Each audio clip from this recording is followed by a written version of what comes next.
টংলাত ঠিকাদাৰৰূপী দালালৰ গুণ্ডাগিৰি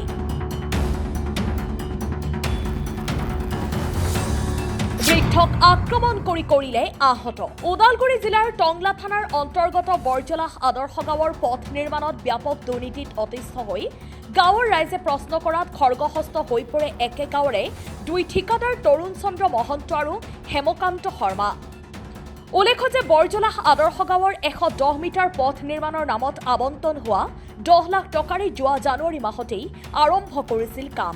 কিন্তু আজি কুপতি 10% কাম হৈ নুঠাত ৰাইজ অতিষ্ঠ হৈ ঠিকাদাৰ তৰুণ চন্দ্ৰ মহন্তক কামৰ গতিবিধি সম্পৰ্কত প্ৰশ্ন কৰে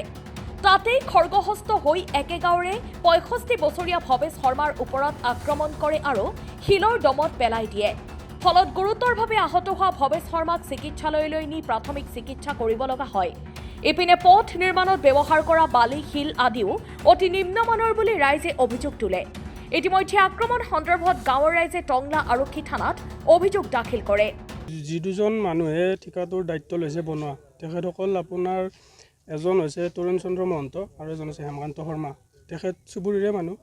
তেখেত চুবুৰীৰ মানুহ হৈ পেলাই চুবুৰীৰ সন্মুখৰ ৰাস্তাটো তেখেতে দায়িত্ব লৈ ভালকৈ কৰিব লাগে তেনেস্থলত তেখেতে কামখিনি বেয়াকৈ কৰিছে তো ৰাইজে অনুৰোধ কৰাত আপোনাৰ এসপ্তাহমানৰ পৰা এইটো চলি আছে তেওঁলোকে হেমাহি কৰি কামখিনি কৰি আছে আজিও তেনেকৈ আপোনাৰ এনেকৈ তেওঁলোকক অনুৰোধ কৰা যিটো মানুহকেইজন আহি পেলাই কথাখিনি কৈ থাকোঁতে এই যিজন তৰুণ চন্দ্ৰ যিজন তৰুণ মহন্ত তেখেতে গাঁৱৰে জ্যেষ্ঠ ব্যক্তি আপোনাৰ ভৱেশ চন্দ্ৰ শৰ্মা তেখেতকতো আপোনাৰ ধাক্কা মাৰি দিছে পিছফালে আপোনাৰ এই ৱালৰ বিম আছিলে ভাগ্য ভাল মানুহৰ মূৰটো মানে কি মানুহজনৰ বিমডালত নপৰিল আমি হতবাক দেখি পেলাই যে মানুহজনটো মৰি গ'ল এতিয়া আপুনি ঠিকাদাৰ আপোনাক কামটো ভালকৈ কৰিব কথা আপুনি মাৰপিট কিয় কৰে আৰু তাৰে আগমুহূৰ্তত মই নাছিলোঁ তাত তেতিয়া হৈছে কি যিজন হেমকান্ত শৰ্মা তেখেতে গাঁৱৰে ল'ৰা এজনক ব্যক্তিগতভাৱে ধমকি মাৰি পেলাই ঘৰত সোমাই থাকিলে গৈ পেলাই ৰাইজে কিবা ক'ব বুলি আচৰিত ধৰণে তাৰমানে তেখেতে ধমকি যদি দিছে কথাটো কি ক'লে কি নক'লে আপুনি থাকক আপুনি ল'ৰাজনক কৈছে মানে কি ৰাইজক কৈছে ন ল'ৰাজনক ধমকি মাৰি পেলাই তেখেতৰ ঘৰটো যিহেতু ওচৰতে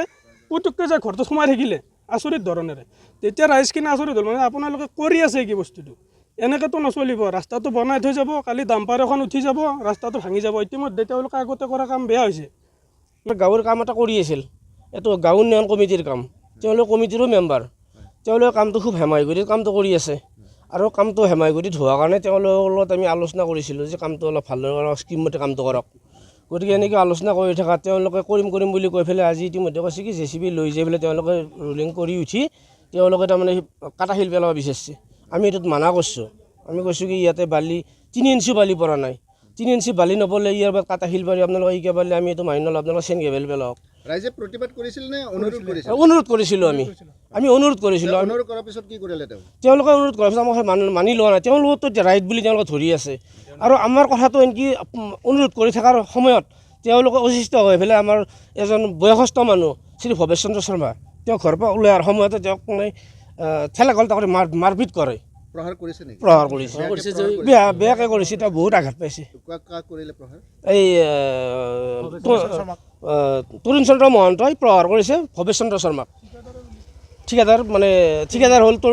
তৰুণ মহন্ত প্ৰহাৰ কৰিছে আমাৰ গাঁৱৰ মানে বয়সস্থ